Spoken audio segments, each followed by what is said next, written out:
Good evening. Thank you very much for your time. It is a very convoluted and drawn-out situation which must be absolute agony for staff at SAA.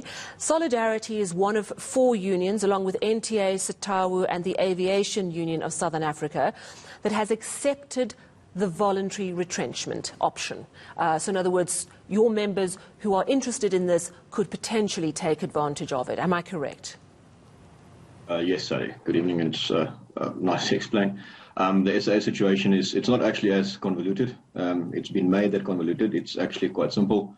We have an airline that has not made a profit in the last decade, that got caught with its pants on its knees with COVID, and that is now in absolute dire straits. And now we have actually, ultimately, and this is what angers us, it's workers that are paying the price for a decade of corruption and just plain mismanagement from government regarding this. Then we had a business rescue plan that took 6 months when it should have taken a month at most.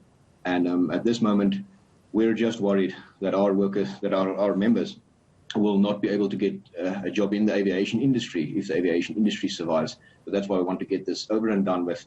I think it's far too late to talk about a realistic chance of still saving this airline. COVID pandemic has changed that scenario irrevocably. All right, so we've got the severance packages, the voluntary severance packages, and we've got a business plan that I don't think any of the unions are happy with, neither yourselves or NUMSA and the likes. So can you accept the voluntary severance packages plan without accepting the business rescue plan, which I understand is being refashioned? It's due to be released on the 7th of July for a vote by the creditors on the 14th. Don't the two go together? Well, the voluntary severance was sort of negotiated in the Leadership Compact Forum, which is the DPE started the Leadership Compact Forum to get employee buy-in as a last-ditch effort to still try and save SAA. We participated constructively.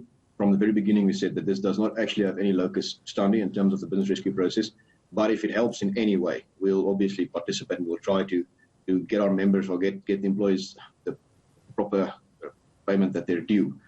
So this is still something that can be fashioned, even if the business rescue plan would change from actually a rescue to maybe a winding down or a breaking up of the still profitable parts. Remember, SAA still includes a Mango, which is not necessarily, it's a subsidiary that is quite profitable, and SAA Technical that, if let loose, could facilitate other airlines and help them with technical skills. The part that's in trouble is the holding company, as well as the international legs, and then the SAA proper, which has not made a profit on any domestic routes the past 2 years, from what I understand. So it should be possible to facilitate this. This was on the cards in early April. There was a lot of talk about maybe just winding it down and making sure that the profitable parts are still profitable and that workers who work at these parts are let loose. At the moment, however, our members have not been paid since May. They've not received any salary, so it makes very difference. We're just trying to get this going.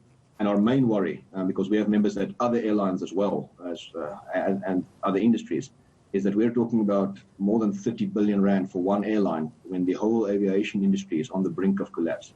And this is something that we just cannot stomach. Sure.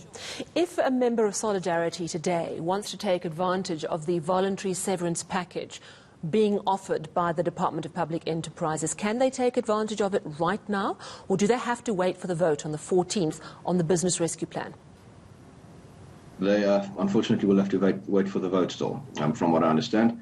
That's the problem, there's no certainty for the people who are going to be paying the price. You're employed at the moment, you're not getting paid. Right. Yes.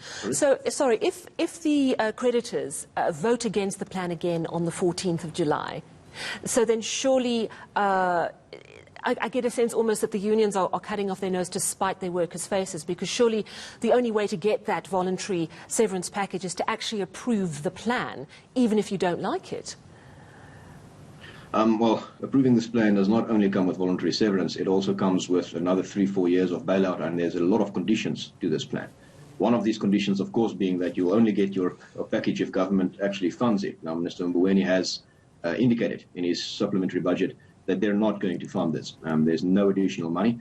So it means that we want, if this plan gets rejected, then SAA would move from the next options, which would be, business rescue practitioners would say we haven't succeeded. And then it's a possible liquidation, but we're hoping that we might get into a situation where government does what's right for the workers, but winds it down and ensures that everyone gets as much as they can out of this. Inevitably, I don't think there's any real chance of rescue anymore. COVID has changed the situation so dramatically that SAA, which was struggling before, is going to have a massive problem. There's no real way to get up this hill afterwards. Our worry, of course, for our members is at the moment, no one's getting paid. So the severance package, even if the business rescue plan would include it, is conditional once again on government actually funding it. And there's no indication that government is going to fund it. So we can hope for pie in the sky in the next 3 years, which does not seem to realize. And this has been the story of SAA's turnarounds always. It's been a very good plan. But then 3 years later, we look back and ask what happened, why didn't we implement this? And it inevitably comes down to the same things: lack of skills, government intervention, as well as just lack of funding, which we've seen almost a decade in the making now. We don't think that's going to change with this plan. And that means instead of just going on the same merry-go-round once again, let's get certainty for the workers, let's get the aviation industry going again. And that's something that we need to stress, is we need to start having serious discussions about how we're going to save aviation, not SAA, and how we're going to save transport, not SAA specifically. And because there are a lot of our members in the broader aviation sense that are also staring down the barrel. Oh, thank you very much for your time this evening, Connie Mulder of Solidarity. A sorry state of affairs indeed.